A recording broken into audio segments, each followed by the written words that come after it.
Welcome to chemistry class. প্রত্যেকে ভালো আছো নিশ্চয়ই। আজকে আমরা ক্লাস 12-এ যে চ্যাপ্টারটা নিয়ে আলোচনা শুরু করব সেটা হচ্ছে সলিউশন বা দ্রবণ। ফিজিক্যাল কেমিস্ট্রি বা ভৌত রসায়নের এটি সেকেন্ড চ্যাপ্টার, যেটার নাম হচ্ছে দ্রবণ বা সলিউশন। দ্রবণ জিনিসটা আমাদের প্রত্যেকে কম বেশি জানা আছে, আমরা ক্লাস 9 থেকে দ্রবণ পড়ছি। দ্রবণ বিষয়টা আমাদের খুব ক্লিয়ার যে দ্রবণ বলতে বোঝায় একটা হোমোজিনিয়াস মিক্সচার যার মধ্যে দুটো পদার্থ থাকে, যার মধ্যে টু কম্পোনেন্টস আর প্রেজেন্ট, দুটো পদার্থ থাকে। একটাকে আমরা বলি দ্রাবক আর একটাকে বলি আমরা দ্রাবক। এই দ্রাবক এবং দ্রাবক যখন হোমোজিনিয়াস মিক্সচার তৈরি করে বা সমসত্ব মিশ্রণ তৈরি করে তখনই তাকে আমরা বলি দ্রবণ। তাহলে দ্রবণ বা সলিউশন বলতে যে কথাটা আমরা পড়েছি আগে ক্লাস আমরা 9 থেকে পড়ছি, সেটা দ্রবণ মানে হচ্ছে জাস্ট একটা মিশ্রণ, একটা মিক্সচার যেখানে দুটো জিনিস থাকে, একটা হচ্ছে দ্রাবক, একটা থাকে দ্রাবক, এবং তাদের যে মিশ্রণটা কি মিশ্রণ, সমসত্ব যে মিশ্রণটা, তাকে এক কথায় বলা হচ্ছে দ্রবণ। এই দ্রাবক বা দ্রাবক কি জিনিস আমরা প্রত্যেকেই জানি যে দ্রাবক হচ্ছে যেটা কম পরিমাণে থাকে, যার আপেক্ষিক পরিমাণ কম, যার আপেক্ষিক পরিমাণ কম। আর দ্রাবক কারা হয় না, যাদের আপেক্ষিক পরিমাণ বেশি, যাদের আপেক্ষিক পরিমাণ বেশি। যাদের আপেক্ষিক পরিমাণ কম তাদেরকে বলা হয় দ্রাবক, যাদের আপেক্ষিক পরিমাণ বেশি তাদেরকে বলা হয় দ্রাবক। এই দ্রাবক এবং দ্রাবের যখন আমরা হোমোজিনিয়াস মিক্সচার বা সমসত্ব মিশ্রণ তৈরি করব তখন তৈরি হবে দ্রবণ, যেখানে দ্রাবকণাগুলি ব্যাস কত হবে 10⁻7 থেকে 10⁻5 সেমির মধ্যে। যেখানে দ্রাবকণাগুলো কত ব্যাসে থাকবে 10⁻5 থেকে 10⁻7 সেমি, এই ডিস্টেন্সের বা এই ব্যাসার্ধের কণাগুলো থাকবে কোথায়, দ্রাবকণাগুলো। এবং তখন যে দ্রবণটা তৈরি করবে তখন তাকে আমরা বলি সমসত্ব মিশ্রণ বা যাকে আমরা বলি প্রকৃত দ্রবণ। আমাদের এখানে যেটা আলোচনার বিষয় হচ্ছে এই যে একটা দ্রাবক আর দ্রাবক মিশে যখন দ্রবণ তৈরি হয় তখন ওই দ্রবণের মধ্যে একটি বিশেষ ধর্ম আমরা লক্ষ্য করি, সেটাকে আমরা বলি ডেনসিটি বা ঘনত্ব। যদিও ডেনসিটি বা ঘনত্বটা আমরা মূলত ব্যবহার করে থাকি কঠিন পদার্থের ক্ষেত্রে, কিন্তু সলিউশন বা দ্রবণের ক্ষেত্রে সেই ডেনসিটি বা ঘনত্ব বিষয়টা চেঞ্জ হয়ে যায় কনসেন্ট্রেশন বা গাঢ়ত্ব। তাই আমাদের এখানে যেটা আলোচনার বিষয়, ক্লাস 9-এ আমরা হয়তো দ্রবণ সম্বন্ধে অন্য বিষয় নিয়ে আলোচনা করছি, কিন্তু এখানে আমরা আলোচনা করব মূলত ওই যে ডেনসিটিটা কনভার্ট হয়ে যাচ্ছে কনসেন্ট্রেশন বা গাঢ়ত্ব। তাই এখানে আমাদের আলোচনার বিষয় হচ্ছে একটি দ্রবণে গাঢ়ত্ব কিভাবে পরিমাপ করা যায়। এখানে আলোচনার বিষয় হচ্ছে আমাদের একটা দ্রবণে কিভাবে আমরা গাঢ়ত্ব পরিমাপ করতে পারি। আমাদের পড়াশোনার বিষয় হচ্ছে দ্রবণের গাঢ়ত্ব নির্ণয়। গাঢ়ত্ব মানে যেটা আমি বললাম কঠিনের ক্ষেত্রে ডেনসিটি, সেটাই সলিউশন বা তরল মিশ্রণের ক্ষেত্রে হয়ে যাচ্ছে গাঢ়ত্ব। গাঢ়ত্ব মানে জেনারেলি মিনিং যেটা বা সাধারণ একটা যে কনসেপ্ট, গাঢ়ত্ব মানে এক নির্দিষ্ট পরিমাণ দ্রাবকে সর্বোচ্চ যত পরিমাণ দ্রাব দ্রবীভূত হচ্ছে, নির্দিষ্ট পরিমাণ দ্রাবকে সর্বোচ্চ যত পরিমাণ দ্রাব দ্রবীভূত হয়ে এটি সম্পৃক্ত বা স্যাচুরেটেড সলিউশন তৈরি করে, সম্পৃক্ত দ্রবণ তৈরি করে, সেই পরিমাণকেই বলা হয় কনসেন্ট্রেশন বা গাঢ়ত্ব। ধরো আমার 100 ml দ্রবণ তৈরি করতে গেলে আমার 15 গ্রাম চিনি লাগে, 100 ml শরবত তৈরি করতে গেলে আমাকে 15 গ্রাম চিনি লাগে। ওই যে 15 গ্রাম চিনিটা ওটা হচ্ছে তার কনসেন্ট্রেশন বা গাঢ়ত্ব। গাঢ়ত্ব জিনিসটা ক্লিয়ার করতে পেরেছি যে একটা নির্দিষ্ট পরিমাণ দ্রাবকে দ্যাট মিনস সলভেন্টে সর্বোচ্চ যত পরিমাণ সলিউট বা দ্রাব দ্রবীভূত হয়ে একটি সম্পৃক্ত দ্রবণ বা স্যাচুরেটেড সলিউশন তৈরি করে, দ্রাবের বা সলিউটের সেই পরিমাণটিকে বলা হয় ও শতকরা মাত্রা বা তাকে বলা হয় কনসেন্ট্রেশন বা গাঢ়ত্ব। এই গাঢ়ত্ব পরিমাপ করা হয় বিভিন্ন পদ্ধতিতে। তাই বলেছি দ্রবণের গাঢ়ত্ব নির্ণয়। তার ফার্স্ট যে প্রসেসটা আমরা বলবো সেটার নাম হচ্ছে পার্সেন্টেজ বা শতকরা মাত্রা। প্রথম যে প্রসেসটা আমরা বলবো সেটা হচ্ছে পার্সেন্টেজ বা শতকরা মাত্রা। শতকরা মাত্রা, শতকরা মাত্রা তিন রকমের হয়। একটা W/W, একটা হয় W/V, একটা হয় V/V। শতকরা মাত্রা তিন ধরনের হয়। একটা হচ্ছে W/W, একটা W/V, একটা V/V।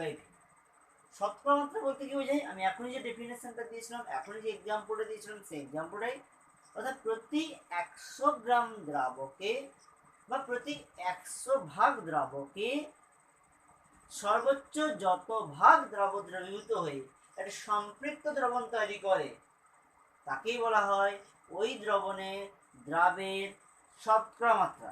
আবার বলছি, প্রতি 100 ভাগ দ্রাবকে মানে সলভেন্টে সর্বোচ্চ যত ভাগ দ্রাব দ্রবীভূত হয়ে মানে সলিউট দ্রবীভূত হয়ে একটি সম্পৃক্ত দ্রবণ তৈরি করে সেই পরিমাণটিকে বলা হয় ওই দ্রাবণের শতকরা মাত্রা।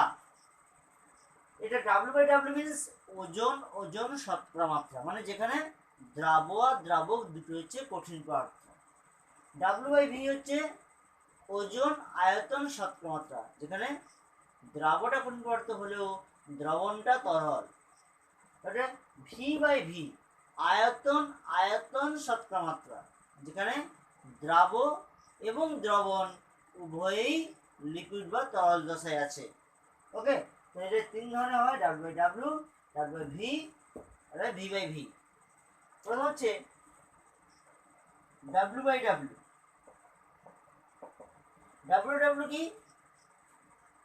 দ্রাবের ভর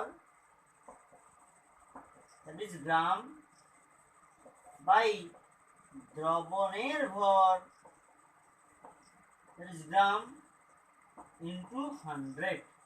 প্রতি 100 গ্রাম দ্রাবকে সর্বোচ্চ যত গ্রাম দ্রাব দ্রবীভূত হয়ে একটা সম্পৃক্ত দ্রবণ তৈরি করে তাকে বলা হয় W/W বা ওজন শতকরা মাত্রা। ওজন শতকরা মাত্রা W/W। একটা এক্সাম্পল যদি বলি, আমি বললাম 20% W/W HNO3 দ্রবণ, 20% W/W HNO3 দ্রবণ, অর্থাৎ কি বলতে চাইছে? 20 গ্রাম HNO3 100 গ্রাম দ্রবণ তৈরি করে। অর্থ কি? 20% W/W অর্থ কি? 20 গ্রাম HNO3 100 গ্রাম দ্রবণ তৈরি করে। মানে দ্রাবটা হচ্ছে 20 গ্রাম আর দ্রবণটা হচ্ছে 100 গ্রাম, অর্থাৎ দ্রাবকটা হচ্ছে 80 গ্রাম। তাহলে 20 গ্রাম HNO3 100 গ্রাম দ্রবণ তৈরি করে, তারপরে 20% W/W HNO3। যদি এটা আমরা W/V ফর্মে নিয়ে যাই, কি হবে? দ্রাবের ভর গ্রাম বাই দ্রবণের আয়তন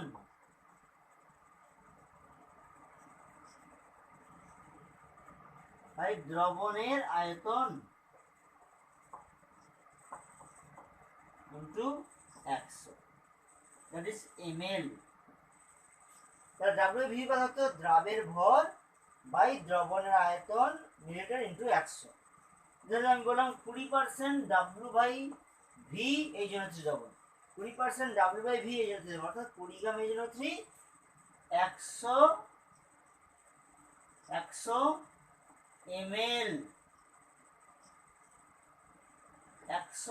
ml দ্রবণ তৈরি করে।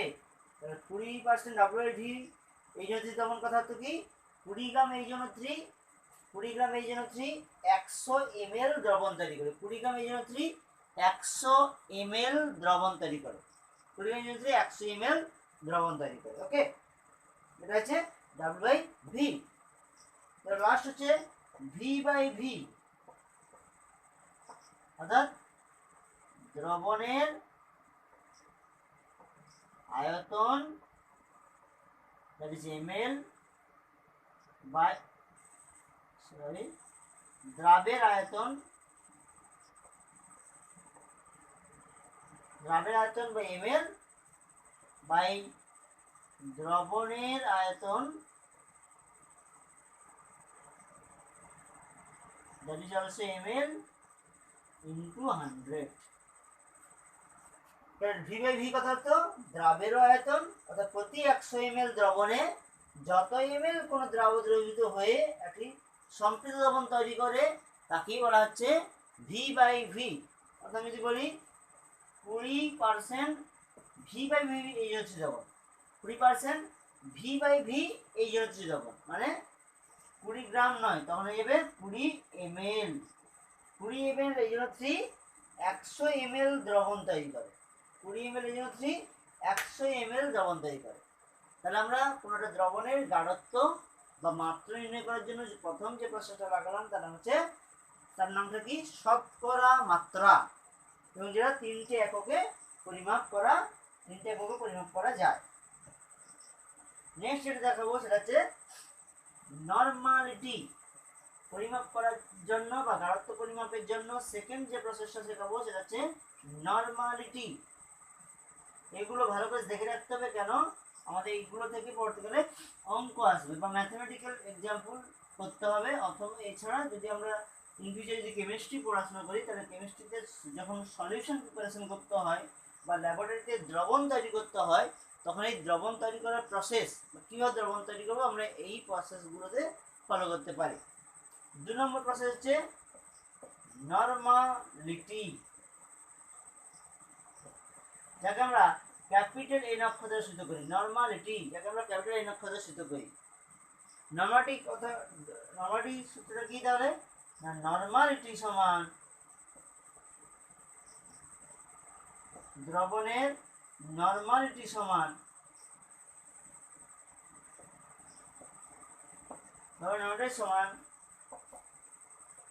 দ্রাবের ভর বাই দ্রাবের আণবিক ভর, দ্রাবের ভর বাই দ্রাবের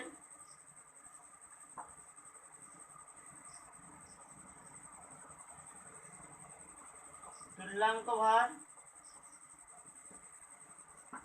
ইন্টু 1 বাই দ্রবণের আয়তন, দ্যাট ইজ লিটার। সূত্রটা কি? নরমালিটি সমান কি? দ্রাবের ভর বাই দ্রাবের তুল্যাঙ্ক ভার ইন্টু 1 বাই দ্রবণের আয়তন। ডেফিনেশনটা কি বলছে? 1000 ml বা 1000 সেমি কিউব বা 1 লিটার দ্রবণে সর্বোচ্চ যত গ্রাম দ্রাব দ্রবীভূত হয়ে, যত গ্রামটা না বলে সর্বোচ্চ যত গ্রাম তুল্যাঙ্ক কোনো দ্রাব দ্রবীভূত হয়ে একটি সম্পৃক্ত দ্রবণ তৈরি করে তাকে বলা হয় ওই দ্রবণের নরমালিটি। কি বললাম? 1 লিটার বা 1000 ml দ্রবণে সর্বোচ্চ যত গ্রাম তুল্যাঙ্ক এই দ্রাবের ভর বা এই দ্রাবের তুল্যাঙ্ক ভর, এটাকেই বলা হয় গ্রাম তুল্যাঙ্ক।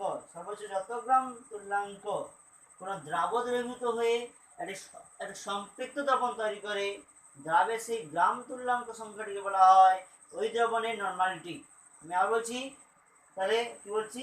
1 লিটার বা 1000 ml দ্রবণে সর্বোচ্চ যত গ্রাম তুল্যাঙ্ক কোনো দ্রাব দ্রবীভূত হয়ে যায়, এটাই হচ্ছে গ্রাম তুল্যাঙ্ক। সর্বোচ্চ যত